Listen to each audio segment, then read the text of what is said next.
So here we are beginning the first chapter of Breshis. The first note relating to the division of this parsha is that there is, of course, one of the parshas with the most obvious structure, which is explicit in the text. This is the story of the 7 days of creation, which each one of them has an ending that says V'yerev v'yvoike yom echad sheni shlishi revi chamishi shishi shvi. So this is one of the parshas without much doubt about its beginning and endings. There's also a header in the beginning of the next parsha, Ela tel des hashamayim v'oretz, which is apparently a header to the next parsha. Some try to claim that it's a ending to this parsha. In any case, it very clearly gives us a boundary between these first two prakim, or first two parshas. Of course, this very famously, this is something which the chapter division seems to have missed, because the chapter division ends after the 6th day, and then Vaychulu, the 7th day, is in chapter 2, the first two psukim, and that seems to be incorrect based on the internal division of the text, and also the parshas here follow the internal division, as do the studim. I will make a comment. People have used this very often to denigrate the Christian, this accept the division of the text, and claiming that there's some ideology behind it, maybe because of the Christians changing Shabbos to Sunday, so somehow putting the Shabbos in the beginning of the next chapter is supposed to help this. I have no idea how this is conspiracy theory is even supposed to work. I will say that there is a simple technical reason for why it happened that way, and there's also there's also precedent in the Medrash, in the Jewish tradition, for dividing parshas this way. So the simple reason is that there's a question of when you organize a text which has what I just discussed. For example, the word Eile, which can be sometimes the end of one story or the beginning of the next. Sometimes, and there's always these transition phrases. There's very often in Tanakh transition verses which tell you this is the end of that thing, and then the next thing happened. And sometimes it's one pasuk, that was the end, and then the next thing happened. So there's a question: do you put these things at the end of the previous chapter or at the beginning of the next chapter? The Langton, or whoever it was that actually caught up to parshas, the chapters, generally tended to put the summary verses at the beginning of the next chapter instead of at the end of the previous chapter, where they might more logically belong. We'd have to check if this is correct, but this is definitely something that happens whenever you try to cut up a text. Again, that doesn't in itself, it doesn't say in the text itself where to cut it up, so you end up with these two choices always. Also, in Medrash and Chazal, we find more often the term Sheishes Mebreshis than the term Shivas Mebreshis. There's both, but I've done a search, and Sheishes Mebreshis is more popular because it's talking about the times of actual creation. The 7th day is not part of Bereshis because it's the day of rest. And there's a famous Medrash that talks about the first parsha as being Mi Bereshis v'ad v'yichulu. It could be that it's ad v'ad b'chlal, so it really includes that also. But in any case, it seems to be precedent for putting Shabbos in the next thing. But I think still, of course, the actual structure of the story is 7 days, and that's how we will be reading it today until chapter 2, verse 3. So let's just read it, or say how it's to be read. This story, or this parsha, is very obviously a story of a week. So it's a story which divides the things that we see. We look around us in the world and we see how there's different kinds of things, and this text divides these things into 7 based on, or in the same order and structure as, a human work week, which works for 6 days and rests on the 7th day. What the parsha does in an extremely beautiful way, I think it's not appreciated enough how much sense the parsha actually makes. People always get caught up in questions of science and of cosmology about how things actually happen. But first, if you just read what it says, it actually creates a beautiful order out of this. So I would even describe it like if someone says, a person wakes up and you open your eyes and you see all kinds of things in the world. There's one big thing, and then understanding it with the Torah is, in some sense, a book of wisdom. Before it's a book of mitzvahs and laws and how to live, it's also a book of how things are, at least the Sefer Breshis especially, and the beginning of Breshis especially. And it gives you a structure of understanding how the world is. You will notice, and someone probably must have done this work already, but you will notice that the rest of the Torah almost very often uses these structures created in these Shivas Yimei Bereshis for other things. A very famous example is in the Aseret HaDibros, where it says that you should not make idols out of anything. These are the literal three parts of the world that the first parsha of Breshis has, and so on many other parshas. So this is what it does, and it tells it. You could say that the main point is say that God created the world. I'm not entirely sure that is correct, because like Ramban and Rambam, others says that's just one pasuk. God created heaven and earth. Maybe even the first pasuk says this. A lot more than that is giving us the order of creation, which is another way of saying dividing, splitting up the world in the correct logical way. And of course, saying that by telling us like what God created first and what last. There's a big question if the first and second is the more important thing. I think that the organization, even in the literal pshat, is the more important thing. And this is how it organizes the world. So it firstly describes exactly this situation. So after the first pasuk, which seems to be like a header pasuk, in the beginning God created heaven and earth, or the above and the below. That's just a header pasuk, doesn't really say anything. And as many Mefarshim think, it doesn't even talk, the word Breshis in the beginning doesn't mean that's for something. It's a general header for the whole thing. And then it starts off exactly where we started off before. In other words, just like a person, an understanding starts off not seeing everything as one big mush, and then you open your eyes, you start to be able to differentiate things. That's what science is, that's what understanding is. The pasuk describes the creation itself in that way. In the beginning, the earth, which we start off, and we start off with only Oretz because there is no Shemaim yet. As we see, even the split between Shemaim and Oretz is something of understanding, something of creation which happened afterwards. First is just one big thing, which is without getting into whatever each of these words is supposed to mean. If you follow the rest of the psukim, you might find how all these things are created. But the more important thing is that it's a mess, some kind of mess, and it's dark. Now there is some water, there's some water involved, twice to have water in the first pasuk, Tahim and the Maim. There's some wind, so like these sort of basic ingredients. Later people found here the classical 4 elements, but maybe there's different list of elements in the simple pshat, but there is some concept of like the elements, but all mixed up, mushed up in one place. And now slowly we're starting to make things make sense. The first thing, step 1, day 1, is make light. So God makes light. And it's good that there is light. This kitoiv, which is part of the story the whole time, seems to also have a function in the organizing of things. In other words, it's not good to be all messed up. It's good when each things are what they are. So light is good. It's good that there is light. And then there's a split. So therefore, maybe it's one more step or the same step. There's a split between light and darkness. So now it's not, we don't just have choshech al pnei sahaim. There's a new creation of light. And you might even understand it as a separation of the light that was sort of mixed in. It's just very weird to talk about light mixed into darkness. So it doesn't say that way. But this light becomes revealed, becomes a thing in itself. And then this light also gets a place. There's also getting a name. Now, of course, naming things is itself just another way in which we organize the world in the correct things. We say this is day, and this is night, this is light, and this is day. And again, God himself called light day. So now, he still didn't say when it will be night and day. That's true. But it did say that light is called day and darkness is called night. So now we have this mush, which was like dark and therefore not light or dark really. Now it's clear. There's light for the day and night, dark for the night. That's the first day, or that's the first step. Second step, we still in the world where there is light and darkness, but there still isn't any vertical differentiation in the world. Everything is just one mush. Now the next thing is we make something between the waters and the waters. So we take this mush of water and we split the water in half. We split the water in half. Now, this splitting is what we will know as Shemaim, right? So Shemaim is not it's only the beginning, because of course if you look up into the sky, you see some for example this blue that you see, but we also know that there's things beyond that. There's water beyond that because we see it rains from that apparently, or maybe other things are considered the water above, but probably the simple meaning is the rain. And beyond that, there's also the stars and things. So there's the heaven, there's the Shemaim is not the top thing, it's actually the middle thing. So this thing we call Shemaim is the thing which split the water to give us verticality at all, to give us that there's water above, water below.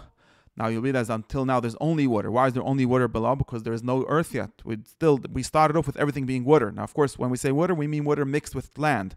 But in all of these differentiations, the Pasuk describes the mush as the sort of like lower part. Just like we said, it was dark and light together, but now we talk about darkness and giving light. The same thing we talk about earth or dry land and water mixed together, but when it's mixed together, it turns into wet instead of dry, right? So we have now division between water and water, which includes really the land, which was mushed into maybe both of these sides. But we don't yet have land. That will happen the third day. But meanwhile, we just have the vertical split. So we have water, and that's called Shemaim, and that's the second day. On the third day, we get to the horizontal split. We gather the water. God gathers the water from under the heaven, right? The water on top don't have this division. The water on top are just one big water. But the water on the bottom have another division of becoming in one place. And then we have dry land left over, V'seroy Yabusha. And then that is what we call Eretz and Yamim. Eretz is really Yabusha. It's interesting that we still have the word Yabusha. Most of these things, even later, we still have Rikia and we still have Chayshech, but these are two names, and as if like the primordial, there's the thing, what it was is just dry land, and this dry land is called Eretz, so it gives us another level of differentiation of understanding, and the oceans are called oceans, Yamim. Okay, now that we have the world set up, the most basic, and this is really where the world splits in the middle of the third day. We have the most basic setup. There's up and down, there's the left and right, or sort of horizontal split.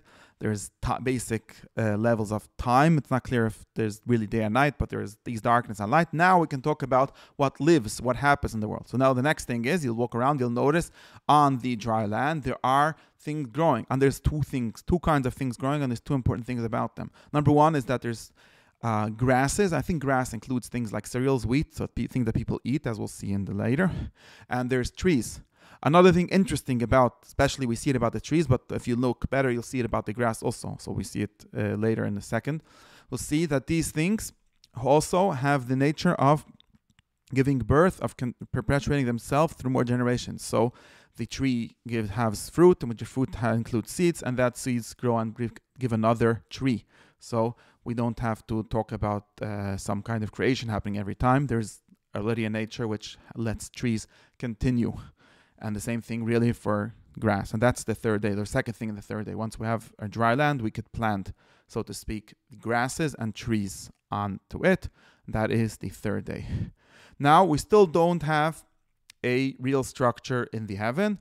We just made something grow, so to speak, the things, or the most basic, it's not called life here, but the most basic things that grow and have kinds. Another thing I forgot to say, there's kinds, right? There are many kinds of trees, many kinds of grasses, and each one of them perpetuates itself in his kind, right? So that's the most important observations. Our understanding of nature start with this. There's different kinds of grass, different kinds of trees, and each one of them then seeds the next generation of the same thing, the same kind of thing, not the same individual, but the same kind. Now, we still don't only just have light, the concept of light. We don't really have any organization for the light. We don't really have any structure in the heaven. The fourth day is all about creating structure in the heaven. Now, the important thing is that the structure in the heaven also is what creates structure on earth. We count time and seasons and maybe even more signs, but at least they're like astrological signs. But first we talk about the natural signs, which everyone agrees on, by the heavenly bodies. So that's the fourth day. God creates the two great lights, and these separate between day and night. So until now, there's this question, so what does it mean before? But in any case, until now, there isn't a clear, like there's a timekeeper. This is the heavenly clock. It's like you look at the clock, you see what time it is, you see the sun. It's not clear that the sun is not the source of light in the story. There is light besides for the sun. But now the sun can show you when there's light. And we get the sun and the moon at night and the stars, and these have this function of giving us the light and the night and the day, and also to sort of be the signifiers of time and to give us a clear calendar. The first calendar, or the primitive calendar, until now, is the heavenly bodies and their motion. Now we're back to the earth and the waters, which we split up in the second day. So first, it's interesting how it's like this, but we talked about plants in the third day. Now we'll talk about living things, and the Pasuk calls only these living things. There's an interesting discussion later. Some people, Aristotle called plants living things too, but in the Pasuk, and Ramban talks about this here, only animals are called living things. We talk about First, like some kind of more basic kind of animals apparently seen as, or different kinds. Now there's two important things. There are fish or living things in the water, and there are birds on the dry land. And birds are only halfway in the dry land because they also haven't fly, so they're flying in the skies. They're connected very much with this creation of space, this ruach elohim really, which was expanded into space in wind or air, in which the birds fly on from the land, but in the air. And that's created, and there's some Tanin Magdolim also, like again, important things people saw in the oceans, and birds that fly. And again, similar to what we had in the plants, where they have this ability to reproduce themselves, now we have animals which have even more clear, or more, so we call voluntary, a different kind of reproduction, and this is called a blessing. At this stage it's called a blessing, and apparently because it's less of a natural deterministic thing, there's something like God is not commanding them, but he's blessing them to reproduce themselves, the living things of the water and the birds and on the dry ground. Now on the sixth day, the next thing we have is the animals, or the greater animals, not the birds but regular animals, what we call mammals maybe, but regular animals that live on actually two kinds of animals. There's like the large animals, that this is the basic distinction. We have large animals, like the animals that people live with and eat and so on. Now they're not eating them yet, but in any case, the large animals, and then there's like small animals like insects. Or we could also talk about domestic animals and wild animals, that might be behema and chaya. In any case, there's the creation of these things. So animals, two kinds of animals, and insects, or sort of lower animals that are closer to the earth. That's the big difference. And that's one thing. And now there's the final kind of animal, which is extremely special. It's called B'Tzalmenu K'Dmesana. I think in the literal meaning is that the pasuk itself explains itself, what it means to be like God. What it means to be like God is to be to be in control. So the human animal is one that controls all five kinds of living things we discussed before. It's interesting that it doesn't say that he controls plants, because again, plants don't seem to have any volition. They don't do anything. They just grow. But both the fish and the birds and the behema and the says v'choloret, which might mean the chaya, maybe there's something complicated with that, and the insects, the man controls all of them, and also has a male and female. Again, animals and some also even some plants have male and female, but they're less differentiated than them. We don't so much care about, or there isn't like individual males and females, or don't see it that way, but men have male and female. And again, these have a blessing. Again, there's a blessing for the human to reproduce himself and to have control, which again, and I think blessing is where we explain things where it's not a creation directly, it's something, and it's not a command directly, because it's not like you must do it in the same order of nature, but it is a natural thing to do. So it's a blessing which exists in the order of nature, that men will reproduce and fill the earth and control it and reign over the other animals. And then we have the final thing, or the final mama from Master Breshis, which is the giving of the plants as food to the animals. And that is important, because that is part of the reign of man and animals, or a man over animals and animals over plants. But here there's really no reign of men over animals to eat it. It's only of men and animals over plants. And there's something given. God says he gave the grass and the trees to man to eat, and for the animals and the birds and the insects he gave the grass. And it says yerekes. So I think the difference is that the esef is for the man is talking about cereals, wheat that people make bread out and stuff out of, and the animals are getting the green leaves and things like that.